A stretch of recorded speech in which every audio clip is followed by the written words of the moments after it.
Welcome to Luca is a Billionaire, where the only thing I invest in is your answers. You start by preparing hardware. Charge the G733 to at least half so firmware and radio don't fail. Once done, find the USB wireless receiver and plug it into a rear PC USB port for best range. Avoid hubs.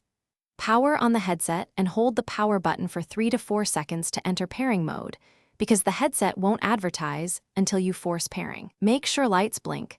This confirms the headset is ready to connect to the receiver. Next, pair and configure. After you insert the USB receiver, let your computer finish driver installation. This establishes audio and mic endpoints. Then install Logitech G733. You need it to update firmware, adjust EQ, set side tone, and assign mic mute. If the headset doesn't appear, power cycle the headset and unplug/replug the receiver. To repair, hold the headset power and press the receiver's pairing button briefly.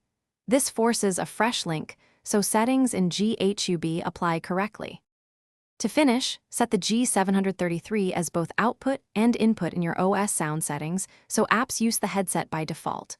Also check sample rates match. 48 kHz recommended. Update firmware in G733 and reboot the headset after the update to avoid glitches. If audio or mic fails, try a different USB port, test the dongle on another PC, or perform a headset reset by holding power longer. These steps address common RF, driver, and configuration. Thanks for watching and please subscribe. It's the best investment you'll ever make.